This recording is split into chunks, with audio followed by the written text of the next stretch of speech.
гаднаас харахад бол амаргүй юм шиг харагдчихэж магадгүй. Залуу хүмүүс, шинэ хүмүүс их хуралд явж байгаагүй. Нөгөө хэдтэйгээ адилхан болоод алга болчих байх гэдэг эргэлзээ бол ард иргэдэд байгаа. Бүгдээр нь байгаа. Шинэ нөхцөл байдалд, шинэ орчинд, шинэ хүмүүс гаргаж ирээд, шинэ байдлаар ажиллаа явуулаад, шинэ үзэл бодлыг улс төрд нэвтрүүлээд, шинэ арга барилаар ч гэсэн сонгуулиа явуулъя гэж бид хэд бол одоо хамтдаа шинэ хуулийн дагуу багаараа өнөөдөр энд бол амар сайхан дарга маань дээр төвшөө явж байгаа. Амар сайхан даргатайгаа дүүргээ, нийгмээ, иргэдээ таньдаг хүмүүс та бүхэнтэйгээ ингээд зогсож байна. Дандаа ийм бах уу гэдэг тийм асуултыг бол тавиад байгаа. Сая тавьж байна. Дандаа л ийм байгаараа гэж. Дандаа ийм байж ирсэн. Даргын ажлыг хийжсэн. Одоо сайдын ажлыг хийж яг энэ байгаагаар л байна. Их хурл бол гişүн болохоор миний өрөө жижигрэн улсаас тавьдаг машин байхгүй болно. Цалин нэмэгдэх юм байхгүй. Имээр л байсан. Банкны захирлаар ажиллаж байхдаа тийм байсан.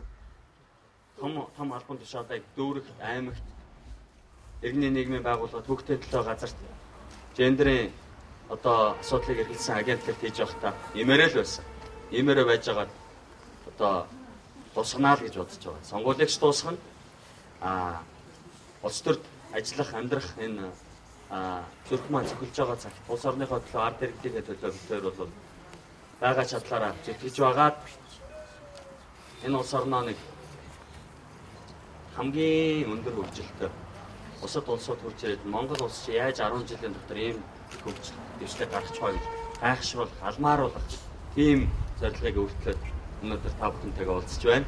Асуулт санал байвал одоо элен толгой зөвхөн цаг бага учраас ярилцаад явчихъя. 16 дугаар орны цаг өдрлөж юм байна. Тэгээд нэг хоёр зүйл хийлье. Та нэгтэн одоо их хурлаас чигээд бол маш их баярлж байна. Та нар залуу ус ажиллая. Нөгөө нэг асуудал нь болохоор энэ байгаль орчин цэвэрхэн байлга нь ногоон байгуулна гэж манайх их ярьж байна. Энэ байгалийн талын асуудал манай энд бол дэндүү байна. Энэ одоо энэ гол дээр нэг жоохон юм ногоон байсан. Энэ дээр намган дотор одоо айлд буучгаад хашаа бариад бүр одоо ерөөсөө завсраар нь хүн явахаарахгүй боллоо. Тэгээд яадаг хөхтөд ихтэй хог навшаа гаргаад гэрээсээ шагаж яваад цачаад орж байна. Энийг л нэг жаахан одоо дүгргийн засаглалаа таяараа дарга хэмжээ авдаг юм яадаг ийм юм хүсье. Тэгээд түрүүн дээр дамдын хэлэндээ худаг усны асуудал. Одоо энд худаг байсан болцоо. Тэгээ энэ одоо энэ ганц цагаан худаг гэдгээс авч байгаа шүү дээ бидэн. Ойлголоо. Тий. Ийм л байна. Өшөө ажлын дээр анчид түши гаргана чадна. Манайд бол нэг гарсан хууль маань ер нь баг өөрчлөгддөггүй. Нэг юм байна. Ийм учраас энэ хуулиудыг ард түмнийхээ хууль барих нь улсууд шүү дээ. Тийм учраас ард түмнийхээ амьдрал зохицуулж хуулийг одоо та нар гуй болохгүйгээр ингэж одоо өөрчилж ивэл зүгээр. Сая ихэд л одоо 33 хууль үлдчихсэн шүү дээ үндсэндээ өнөөдөр хэрэггүй юм уу? Ийм санал байна да өөр юм алга. Амжилт хүсье. Сайхан залуу бай.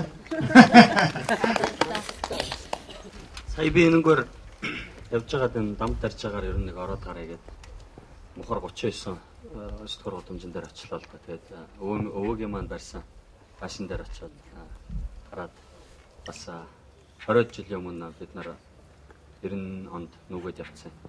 Сайхан сэтгэл хөдлөж байна, догдолж байна. Бид нар бол мөнгөтэй байж бол мөнгөгүй байж болно. Хүн чанараа алдаж болохгүй.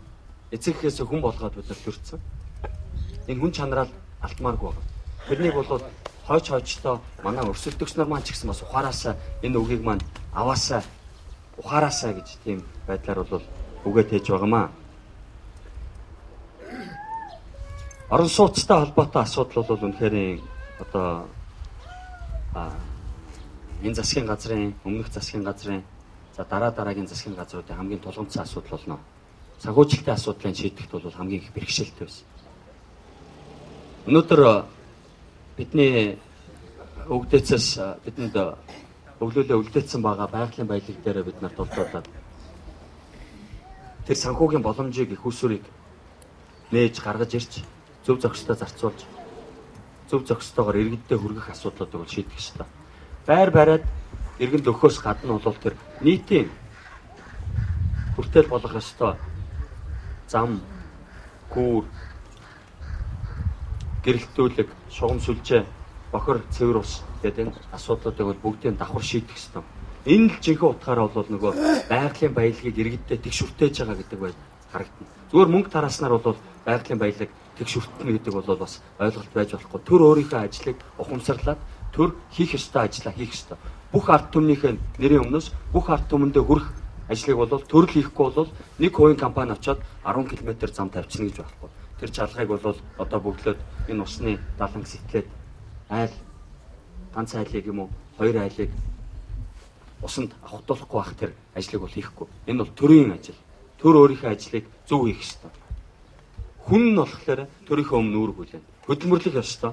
Хөдөлмөрснийхөө эцэст тэтгэврээ авдаг байх ёстой. Энэ тогтолцоонд өөрчлөлтийг оруулах ёстой. Байгалийн баялаг тийм байдлаар л тэгш боломжийг иргэддээ бий болгож байгаа. Бид бодлогоо гаргаж ирж байгаад эхлүүлсэн байгаа ажлаа дуусгах тийм бодол байна. Ингээд цаг гаргаад бидний үгийг сонсохоор өөрийнхөө үгийг тээхээр ирсэн та бүхэндээ багийнхаа нэрийн өмнөөс цогцлмаа даргийнхаа нэрийн өмнөөс илэрхийлье.